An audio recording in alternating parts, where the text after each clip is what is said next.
What if the reason you feel constantly overwhelmed isn't because you have too much to do, but because you're giving your power away to things that don't actually matter? Every single day, you wake up and surrender your peace of mind to external forces. A notification, an opinion, a traffic jam, or a critic's passing comment. You are living in a state of constant reaction, allowing the world to dictate your mood, your focus, and your future. The ancient Stoics lived in a world just as chaotic as ours, filled with wars, plagues, political instability, and social pressures. Yet they managed to cultivate an inner fortress that remained untouched by the chaos. They didn't have special circumstances. They had a secret, a fundamental shift in how they perceived their own existence. Today, we are going to dismantle the walls you've built around your own potential. We are going to uncover 7 profound, often overlooked lessons that will strip away the noise and reveal the person you were actually meant to be. This is not a list of empty affirmations. This is a path toward a total internal reset. If you are tired of feeling like a leaf blowing in the wind of other people's expectations, this is your turning point. You are about to enter the state of the Stoic Awakening. Prepare to change how you look at the world, how you handle adversity, and most importantly, how you lead your own life. Let's begin. Most people believe their unhappiness stems from their circumstances, the job they hate, the money they lack, or the people who disrespect them. But this is the first and greatest trap. You have been conditioned to believe that if you change your environment, your internal state will automatically improve. You think, if only I had more time, or if only they treated me better, then I would be happy. This is a lie. The invisible trap is external dependence. When you place your peace in the hands of things you cannot control, the economy, your reputation, the weather, or the moods of others, you are essentially handing someone else the remote control to your life. You become a prisoner of outcomes. If the outcome is good, you are high. If the outcome is bad, you are crushed. This cycle is what keeps 99% of humanity in a state of perpetual anxiety and victimhood. The Stoic lesson here is radical. Your worth and your tranquility are not located in the world. They are located in your judgment of the world.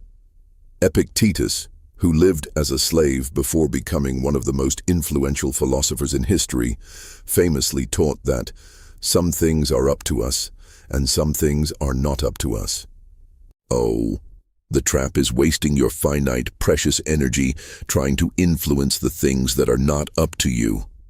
When you obsess over how a project is received or why a friend ignored your text, you are leaking energy. You are choosing to be miserable by focusing on a variable you have no power to change. To break this trap, you must perform a brutal audit of your daily concerns. Ask yourself, is this under my direct control? If the answer is no, you must ruthlessly detach. This doesn't mean you stop caring about your goals. It means you stop anchoring your emotional stability to the results. Your stability must come from your effort, not your outcome. When you detach from the external, you find a sudden, jarring sense of freedom. You stop walking on eggshells and start walking with purpose. You move from being a victim of circumstance to being the architect of your own character. Realize this today. The only thing truly yours is your mind. Guard it, simplify it, and stop letting it be colonized by the external world. Most people spend their lives reacting. Few learn the power of remaining calm, silent, and in control. If something in today's message resonated deeply with you, it's because a stronger version of yourself is trying to emerge. Thousands have already discovered the principles inside the silent power, and many say they wish they had learned them years earlier. +5. Exclusive bonuses. The silent power reveals timeless Stoic lessons for mastering emotions, building unshakable confidence, commanding respect without speaking, and developing the mental strength that cannot be broken by criticism, rejection, or adversity. The question is simple: will you continue reacting to life, or start mastering it? Get instant access through the first pinned comment and begin your journey toward true self-mastery today. You've likely heard the advice to share your goals to keep yourself accountable. It sounds logical, even helpful. But if you look at your life, you might notice a strange pattern. Every time you announce a major goal, a new business, a fitness journey, or a life change, the energy behind that goal seems to evaporate shortly after. You get the applause, the likes, and the encouragement, and suddenly, the internal pressure to actually do the hard work vanishes. This is the performance trap, and it is one of the most common errors keeping you stuck in a cycle of talk without transformation. When you broadcast your intentions, your brain registers the social validation as a proxy for the actual achievement. You have tricked your nervous system into feeling the dopamine hit of being the person who did the thing without ever having lifted a finger. The Stoics understood that the ego craves reputation, but character is built in the shadows. By announcing your plans, you are feeding your ego's need for external applause at the expense of your own discipline. You are effectively selling the finish line before you've even started the race. The error here is prioritizing perceived progress over actual progress. When you are busy curating the image of a high achiever, you aren't busy achieving, you are performing. You are spending your finite cognitive resources managing the opinions of others, debating critics, and justifying your path, rather than focusing that energy on the friction-filled reality of execution. The more you talk about what you are going to do, the less likely you are to actually do it, because you've already spent the psychic energy needed for the labor. To escape this trap, you must cultivate a secret life. This doesn't mean you have to be antisocial. It means you must value your internal drive more than the external label of hard worker. The next time you feel the urge to tell the world about your new chapter, hit the delete button. Keep it to yourself. Let the results be the only announcement you ever make. Realize that your vision is sacred, and it is easily diluted by the noise of outside opinions. Protect it with silence. When you stop performing for an audience, you finally start working for yourself. Your progress will no longer be measured by the praise you receive, but by the transformation you experience in the quiet, unobserved hours of your day. Most people live in a state of soft comfort. We organize our lives to minimize friction. Climate-controlled rooms, instant food, endless entertainment, and the ability to avoid anyone or anything that challenges our convenience. We believe this is the good life. But the Stoics discovered a dangerous truth. Comfort is a form of atrophy. When you remove all discomfort from your existence, you lose your ability to handle reality when life, inevitably, hits back. If you are not practiced in enduring small hardships, you will be shattered by the first major adversity that comes your way. The Stoic habit here is voluntary discomfort. It is the practice of occasionally stepping into the cold, choosing the harder path, or temporarily abstaining from your luxuries, not because you have to, but because you need to remind your mind that you are not a slave to your environment. Think of it as stress testing your soul. When you go for a run in the rain, skip a meal, or take a cold shower, you aren't just doing it for physical health. You are training your internal architecture to remain calm in the face of discomfort. The mechanism at play is the desensitization of need. By choosing small doses of difficulty, you lower your baseline for what you consider unbearable. When your threshold for discomfort is high, the world has much less power to hurt you. You stop being the person who spirals into panic because the internet is slow or because a flight is delayed. You become someone who can remain stable, productive, and focused, even when things are far from ideal. You are training yourself to be comfortable in discomfort. Application is simple. Start small. Pick one thing that is convenient and deny it to yourself for a day. If you usually drink coffee, skip it. If you spend hours scrolling, lock the phone away. If you always take the elevator, take the stairs. This isn't about suffering, it is about sovereignty. You are proving to your own brain that your contentment is not tethered to external comfort. When you can survive and thrive without your usual crutches, you suddenly feel an immense surge of internal power. You stop being a person who needs perfect conditions to execute your mission. You become an all-weather operator. This is the difference between those who need the world to accommodate them and those who can navigate the world, regardless of the conditions. To truly understand why you struggle to remain calm, you have to look at the biology of your own brain. Every single day, you are bombarded with stimuli, a rude email, a sudden change in schedule, or a disparaging remark from a peer. Your brain, evolved for survival in a dangerous prehistoric environment, is hardwired to react to these stimuli instantly. This is the reactive loop. In the wild, a split-second reaction to a shadow saved your life. But in the modern world, this same survival mechanism is destroying your quality of life. The psychological gap is the fraction of a second, the infinitesimal space between a stimulus hitting your senses and your brain choosing a response. Most people have no gap. They are stimulus-response machines. You see a notification, you check it. You feel an insult, you lash out. You experience a setback, you spiral into self-doubt. You have effectively automated your own emotional hijacking. You aren't choosing your behavior, your amygdala is choosing it for you. The Stoic practice here is the conscious widening of this gap. Viktor Frankl, who survived the horrors of the concentration camps, identified this as the ultimate human freedom. Between stimulus and response there is a space. In that space is our power to choose our response. In our response lies our growth and our freedom. When you feel that surge of anger or anxiety, the Stoics tell you to pause. Do not act. Do not speak. Do not type.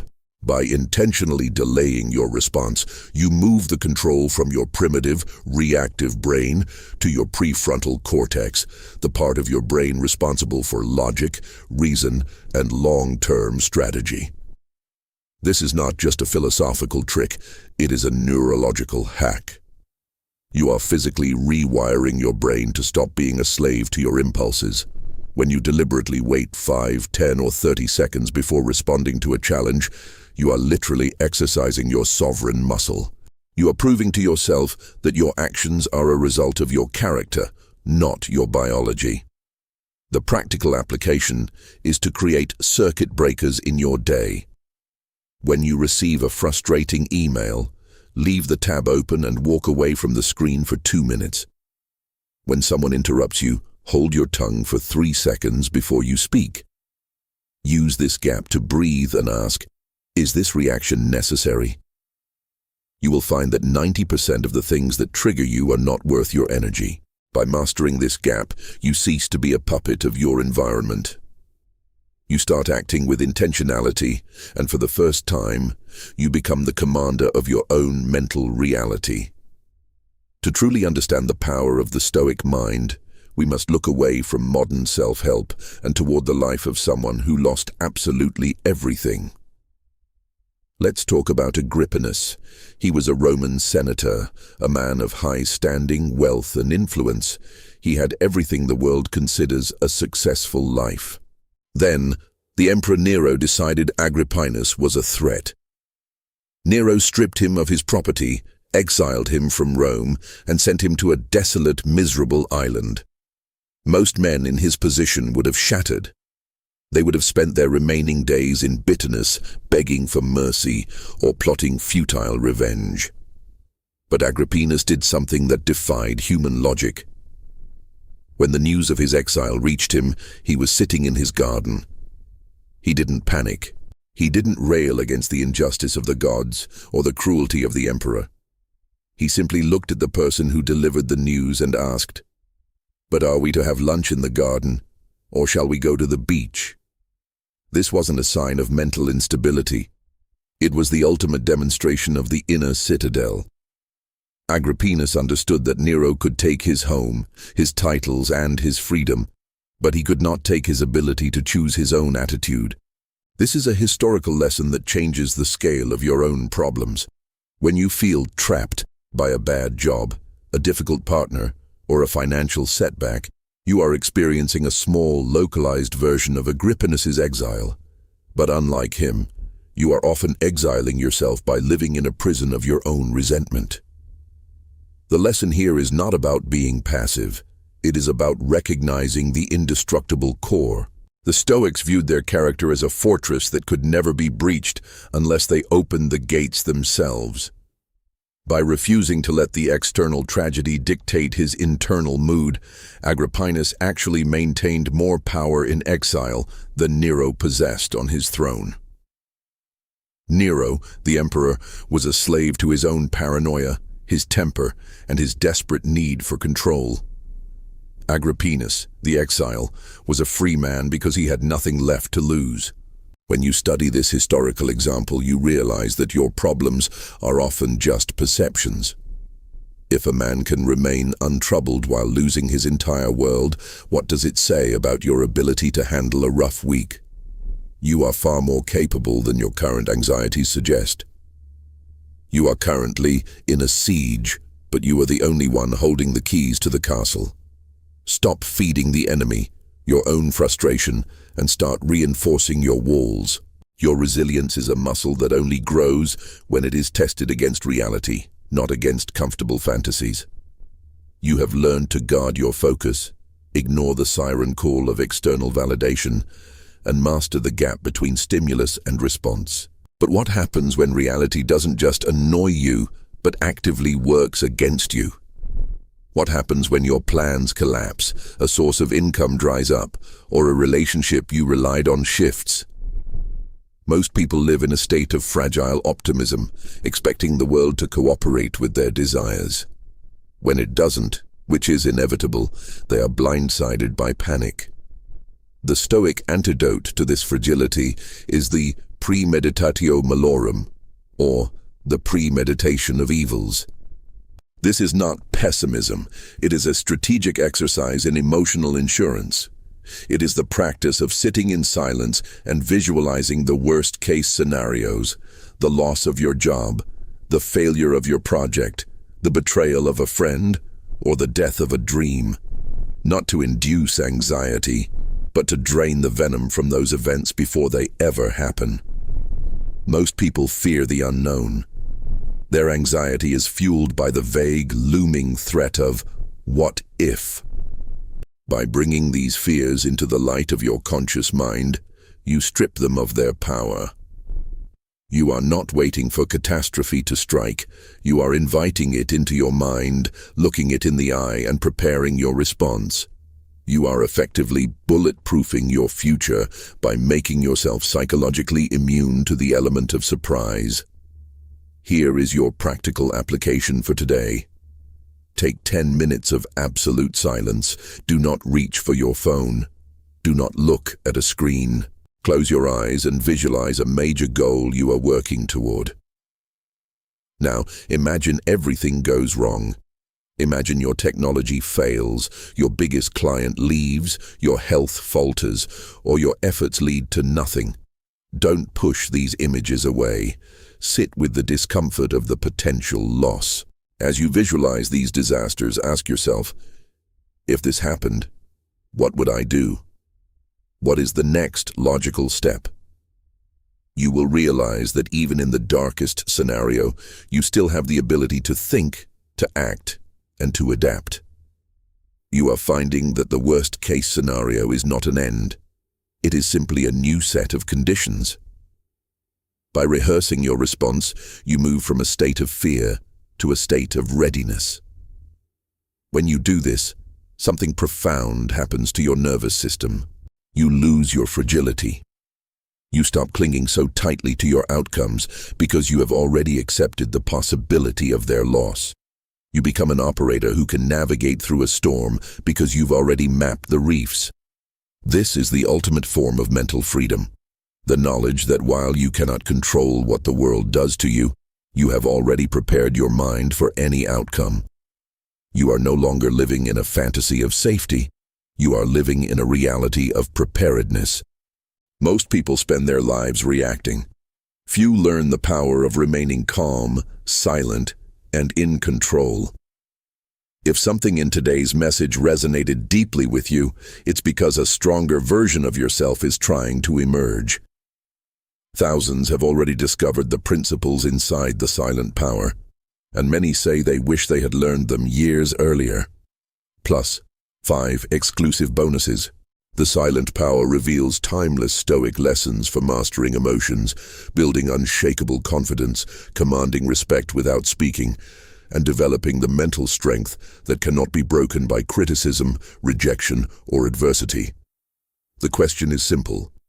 Will you continue reacting to life or start mastering it? Get instant access through the first pinned comment and begin your journey toward true self-mastery today. You have arrived at the final threshold. Over the last 6 chapters, we have dismantled the illusions that held you captive. We stripped away the performance, hardened your will against comfort, hacked your neurological reactions, reinforced your inner fortress, and bulletproofed your future. Yet, there is one final, critical shift that must occur. Most people believe that the goal of Stoicism is simply to endure the world with a stiff upper lip. They think becoming a Stoic means becoming an unfeeling stone, a person who doesn't care about anything. This is the final, most dangerous misunderstanding. The true Stoic awakening is not about endurance. It is about architectural transformation. You are not here to merely survive the world. You are here to design a reality that is no longer dependent on the chaos of the outside. When you stop reacting, you stop being a cog in someone else's machine. You cease to be a puppet of external events, and you become the architect of your own character. Identity is not something you are born with. It is something you build through the daily, silent application of your values. Think of your life as a construction project.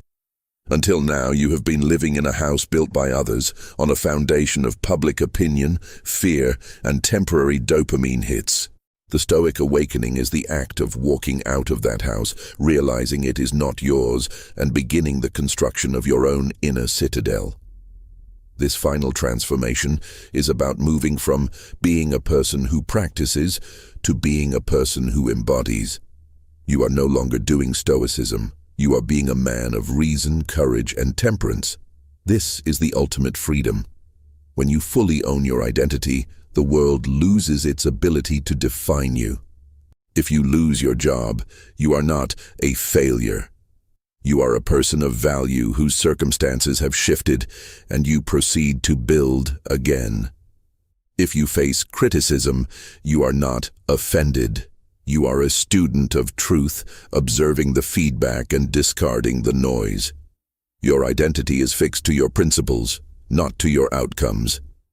This is the chosen one level of consciousness, where you move through life with an unshakable quiet certainty that you are the master of your own internal kingdom. You have the tools, you have the map, you have the discipline. The only thing remaining is the commitment to never go back to the state of unconscious reaction. You are now the architect. You are now the master of your own soul. The awakening is not a destination. It is a permanent state of being. Step into it.